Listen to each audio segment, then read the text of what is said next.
Hello everyone, how are you? Welcome to Ananta Studies. Today I am going to teach you class 4 chapter number 3. बच्चों मैंने 2 chapter पढ़ा दिया। यदि आप लोगों ने उस वीडियो को नहीं देखा है तो मेरे चैनल पर जाकर देख सकते हैं। आज मैं क्लास 3 का 3rd चैप्टर लेके उपस्थित हूँ। तो चलिए स्टार्ट करते हैं। वीडियो पसंद आए तो लाइक कीजिए, शेयर कीजिए और मेरे चैनल को सब्सक्राइब कीजिए। बच्चों चैप्टर का नाम है किरमिच की गेंद। सबसे पहले हम लोग समझते हैं कि किरमिच क्या है। किरमिच की गेंद तो बच्चों आप लोगों ने देखा होगा बहुत प्रकार के गेंद, जैसे चमड़े की गेंद, रबड़ की गेंद, प्लास्टिक गेंद, उसी प्रकार किरमिच की भी गेंद होती है। क्या आप लोगों ने क्रिकेट बॉल देखा है? तो क्रिकेट बॉल कैसा होता है बच्चों? क्रिकेट बॉल हार्ड होता है और उसके ऊपर कपड़े की एक परत चढ़ी हुई होती है, उसी को किरमिच नाम दिया गया है, किरमिच की गेंद। ठीक है बच्चों, तो इस चैप्टर में हम लोग किरमिच के गेंद के बारे में पढ़ेंगे। तो चलिए स्टार्ट करते हैं चैप्टर। क्या क्या दिया हुआ है चैप्टर के अंदर देखते हैं। गर्मी की छुट्टियां थी। दोपहर के समय दिनेश घर में बैठा कोई कहानी पढ़ रहा था। तभी पेड़ के पत्तों को हिलाती हुई कोई वस्तु धम से घर के पीछे वाले बगीचे में गिरी। दिनेश आवाज से ही पहचान गया कि वस्तु क्या हो सकती है।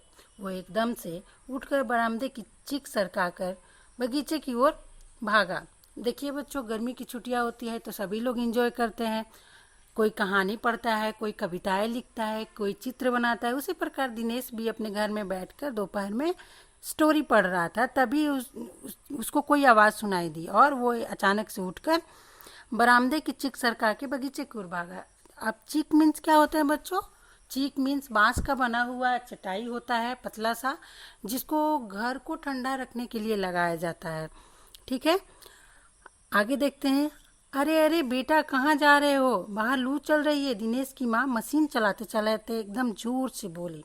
परंतु दिनेश नहीं रुका। उसने पैरों में चप्पल भी नहीं पहनी। जून का महीना था, धरती तवे की तरह तप रही थी, पर दिनेश को पैरों के जलने की भी चिंता नहीं थी। वो जहाँ से आवाज़ आई थी उसी ओर भागा। अब देखिए बच्चों, गर्मी के दिन में लू चलती ही है और जून का महीना में तो तापमान बहुत अधिक बढ़ जाता है, धरती तवे की तरह तपने लगती है। उसी टाइम दिनेश पैर में बिना चप्पल पहने हुए आवाज़ की तरफ भागा। अब आगे देखते हैं। सामने की क्यारी में भिंडियों के ऊंचे ऊंचे पौधे थे। एक और सीताफल की घनी बेल फैली हुई थी। क्यारियों के चारों ओर हरे हरे केले के वृक्ष लहरा रहे थे। दिनेश ने जल्दी जल्दी भिंडियों के पौधों को उलटना पलटना आरंभ किया। जब वहाँ कुछ नहीं मिला तो उसने सारी सीताफल की बेल छान मारी। अब देखिए बच्चों, बगीचे में तो बहुत प्रकार के पेड़ पौधे, फूल, सब्जियां होती है। उसी प्रकार दिनेश के भी बगीचे में भिंडी के पौधे थे, सीताफल था, हरे हरे केले के वृक्ष थे। तो उसको जो वस्तु गिरी थी उसको ढूंढने में उसने भिंडियों के पौधों को इधर उधर उलटना पलटना शुरू कर दिया। सीताफल की बेल छान मारी लेकिन उसे वह वस्तु नहीं दिखा। अब देखिए, बराबर में ही घूस ने गड्ढे बना रखे थे। ढूंढते ढूंढते जब उसकी निगाह उधर गई तो उसने देखा कि गड्ढे के ऊपर ही एक बिल्कुल नई चमचमाती किरमिच की गेंद पड़ी है। ठीक है बच्चों, तो देखिए घूस मीन्स क्या होता है? घूस चूहे जैसा दिखने वाला एक जानवर होता है, लेकिन चूहा से बड़ा होता है। ठीक है बच्चों, वो गड्ढा बनाया हुआ था और उसी के ऊपर एक चमचमाती किरमिच की गेंद पड़ी हुई थी। दिनेश ने हाथ बढ़ाकर गेंद उठा ली। लगता है जैसे किसी ने इसे आज ही बाजार से खरीदा है। उसने उसे उलट पलट कर देखा, परंतु कुछ भी समझ में नहीं आया। नजर उठाकर उसने पास की 3 मंजिली इमारत की ओर देखा कि हो सकता है किसी बच्चे ने इसे ऊपर से फेंक दिया हो, परंतु उस इमारत के इस ओर खुलने वाले सभी दरवाजे और खिड़कियां बंद थे। छत के मुड़े से लेकर नीचे तक तेज धूप चिलचिला रही थी। अब देखिए बच्चों, अब गेंद तो मिल गई। दिनेश हाथ में लिया और सोचने लगा कि कहाँ से ये गेंद आई है, और पास में ही 3 मंजिली इमारत थी। 3 मंजिली इमारत मीन्स बच्चों 3 फ्लोर का मकान। उधर देखा कि कोई बच्चे ने फेंक दिया होगा, लेकिन उसके बगीचे की तरफ खुलने वाली खिड़की और दरवाजे सारे बंद थे। और छत की मुड़ों यानी छत का आखिरी किनारा वहाँ से तो धूप, इतनी तेज धूप थी कि कोई जा ही नहीं सकता। फिर कौन खरीद सकता है नई गेंद? अब दिनेश मन ही मन सोच रहा है कि कौन खरीदा है ये गेंद। दिनेश ने सुधीर, अनिल, अरविंद, आनंद, दीपक सभी के नाम मन में दोहराए। यदि गेंद खरीदी भी है तो इस दोपहरी में इसे नीचे कौन फेंकेगा। अब दिनेश के मन में अलग अलग ख्याल आ रहे थे, अनुमान लगा रहा था कि कौन फेंका है आखिर ये गेंद। हो ना हो यह गेंद बाहर से ही आई है। उसने सड़क पर बने गोल चक्कर के बगीचे की ओर देखा, परंतु वहां पर केवल 2-4 गाय ही दिखाई पड़ी जो पेड़ों के नीचे सुस्ता रही थी। उसे ध्यान आया कि जाने कितनी बार अपनी मोहल्ले के बच्चों की गेंदें क्रिकेट खेलते हुए दूर चली गई और फिर कभी नहीं मिली। एक बार तो एक गेंद एक चलते हुए ट्रक में ही जा पड़ी थी। अब देखिए बच्चों, उसने सड़क की तरफ देखा, उसको दिखा कि गोल चक्कर क्या होता है बच्चों। गोल चक्कर आप लोगों ने देखा होगा, रोड पर बना हुआ होता है जिसके चारों तरफ रास्ता, चौरास्ता भी बोलते हैं, जिसको चारों तरफ रास्ता बने हुए होते हैं। वहीं पर 2-4 गाय सुस्ता रही थी, उसे कोई दिखा नहीं। वो सोच रहा था कि कहीं बाहर से ही ये गेंद आ गई है। तभी भीतर से माँ की आवाज़ आई, अरे दिनेश, तू सुनेगा नहीं? सब अपने अपने घरों में सो रहे हैं और तुम धूप में खेल रहा है। सबकी माँ डांटती है क्योंकि धूप में घूमने से तबीयत खराब हो जाएगी, इसलिए दिनेश की भी माँ आवाज़ लगा रही थी। गर्मी की छुट्टियाँ थी। बच्चों के खेलने के सुविधा को ध्यान में रखते हुए एक क्लब बनाया हुआ। उस क्लब में सभी बच्चों के लिए बल्ले थे और गेंद खरीदने के लिए वे आपस में क्लब का चंदा देकर पैसे इकट्ठा कर लेते थे। मीन्स बल्ले वहाँ पर क्लब में ही मिल जाता था और बॉल के लिए वो लोग पैसे इकट्ठा कर लेते थे। शाम को सारे बच्चे इकट्ठे हुए। दिनेश ने सभी से पूछा, मुझे एक गेंद मिली है, अगर तुम में से किसी की गेंद खो गई है तो वो गेंद की पहचान बताकर मुझसे ले सकता है। तभी अनिल बोला, गेंद तो मेरी खो गई है। कब खोई है तेरी गेंद? दिनेश ने पूछा। यही कोई 4 महीने पहले। तो वो गेंद तेरी नहीं है, दिनेश ने कहा। फिर वो मेरी होगी, सुधीर ने तुरंत उस पर अधिकार जमाते हुए बताया।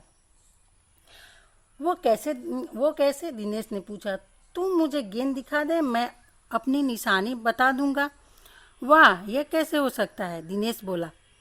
गेंद देखकर निशानी बताना कौन सा कठिन है? बिना देखे बता, तब जानूं। अब जब दिखा ही देगा बॉल तो कोई भी बता सकता है। दिनेश तो सही ही बोल रहा था यहाँ। तभी ऊपर से दीपक उतर आया। दीपक थोड़ा चालाक बच्चा था। दीपक अपना मतलब सिद्ध करने तथा अवसर पड़ने पर सभी को मित्र बना लेने में चतुर था। गेंद की बात सुनकर दीपक बोला, गेंद मेरी है। देखिए, अब वो चालाकी दिखाने लगा और वो बहुत चतुर भी था। लोगों को मित्र भी बना लेता था तुरंत और मतलब भी अपना साध लेता था। कैसे तेरी है गेंद? सभी ने एक साथ पूछा। कल ही तो तू कह रहा था कि इस बार तेरे पापा तुझे गेंद लाने के लिए पैसे नहीं दे रहे हैं। मेरी गेंद तो 5 महीने पहले खोई थी, दीपक ने कहा। जब बड़े भैया की शादी हुई थी ना, तभी सुशील ने मेरी गेंद छत पर से नीचे फेंक दी थी। दिनेश अच्छी तरह जानता था कि यह गेंद दीपक की नहीं है। दीपक की गेंद 5 महीने पहले खोई थी और यह कभी हो ही नहीं सकता कि गेंद 5-6 महीने पड़ी रहे और उस पर मिट्टी का एक भी दाग ना लगे। मीन्स गेंद तो एकदम चमचमाती हुई नए जैसे लग रहा था। तो वो दीपक का गेंद कैसे हो सकता है? तब दीपक ने कहा, मैं कुछ नहीं जानता, गेंद मेरी है और मेरी है, सिर्फ मेरी है। अब दीपक यहाँ पर जिद करने लगा, रूड होने लगा। अब देखिए, अरे जा, बड़ा आया गेंद वाला, क्या सबूत है कि यही गेंद नीचे फेंकी थी? अनिल ने पूछा। दीपक ने कहा, हाँ सबूत है, मुझे गेंद दिखा दो, मैं फौरन बता दूंगा। दिनेश ने देखा कि झगड़ा बढ़ रहा है। गेंद हथियाने के लिए दीपक सुधीर और सुनील का सहारा ले रहा है। वह जानता था कि यदि गेंद दीपक के पास चली गई तो ये तीनों मिलकर खेलेंगे। मीन्स वो तीनों अच्छे फ्रेंड्स हैं और वो तीनों मिलकर खेलते हैं और बाकी बच्चों के साथ नहीं खेलते हैं। तो दीपक सोचा, अच्छा मैं गेंद ला रहा हूँ, परंतु जब तक पक्का सबूत नहीं मिलेगा मैं किसी को नहीं दूंगा। दिनेश ने कहा। गेंद आ गई। दीपक उसे देखते ही बोला, यह मेरी है, यही है मेरी गेंद। यह लाल रंग का निशान मेरी ही गेंद पर था। अब देखिए कैसे दीपक सबको फंसा रहा है कि वो गेंद मेरी ही है। वाह, सभी गेंदों पर ऐसे निशान होते हैं, अनिल ने दिनेश का साथ देते हुए कहा। दीपक ने फिर जोर चिल्लाया, मैं अपने पापा से कहलवा सकता हूँ कि ये गेंद मेरी है। अरे जा, ऐसे तो मैं अपने भैया से कहलवा सकता हूँ कि गेंद दिनेश की है, अनिल ने कहा। अब अनिल हो गया था दिनेश के साइड और सारे हो गए थे दीपक के साइड और इसी में झगड़े बढ़ते जा रहे थे। कुछ भी हो गेंद मेरी है, दीपक ने उसे धरती पर मारते हुए कहा। धरती पर टप्पा पड़ते हुए मेरी गेंद में से ऐसी ही आवाज़ आती है। सभी बच्चे एक ही, जो छोटे छोटे बच्चे हैं तो सभी बच्चे तो अपना ही बताने में लगे हुए हैं कि मेरे गेंद है, मेरी गेंद है तो मेरी गेंद है। अब देखिए आगे, अच्छी बात है तो मैं इसे सड़क पर फेंक दूंगा, देखो कैसे कोई खेलेगा। दीपक ने जैसे ही गेंद को सड़क पर फेंकने के लिए हाथ उठाया कि अनिल और दिनेश ने उसे पकड़ लिया। अब दीपक ने रुआसे आवाज हुए अपना अंतिम हथियार आजमाया। बोला, या तो गेंद मुझे दे दो, नहीं तो मैं इसके पैसे सुनील से लूंगा। अब देखिए फिर से चालाकी अपनाने लगा दीपक। अब तो सुनील, दीपक और सुधीर का गुट मजबूत होने लगा। तीनों का कहना था कि गेंद दीपक की ही है और उसे ही मिलनी चाहिए। दिनेश तब तक चुप था। वास्तव में दिनेश का मन उस समय सबके साथ मिलकर उस गेंद से खेलने को कर रहा था। बोला, अब चुप भी हो रहो, झगड़ा बाद में कर लेना, अपने अपने बल्ले ले आओ, पहले खेल ले। अब दिनेश का मन था कि सब मिल के खेलते हैं। तब देखिए आगे क्या होता है। 5 मिनट के भीतर ही खेल प्रारंभ हो गया। दिनेश बल्लेबाजी कर रहा था। अभी 2-4 बार ही खेला था कि वह चमकदार नई गेंद एकदम जोर से उछली और दरवाजा पार कर सड़क पर जाते हुए एक स्कूटर में बनी सामान रखने की जालीदार टोकरी में जा गिरी। स्कूटर वाले को भी शायद पता नहीं चला।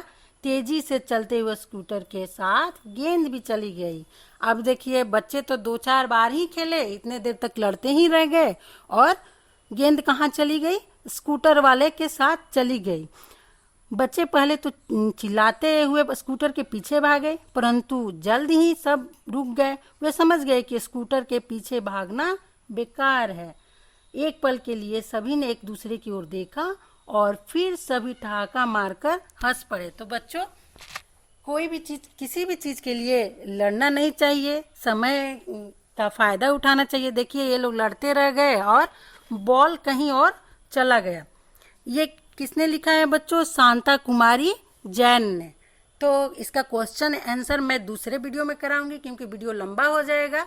यदि वीडियो पसंद आए तो लाइक कीजिए, शेयर कीजिए और मेरे चैनल को सब्सक्राइब कीजिए। तब तक के लिए बाय बाय।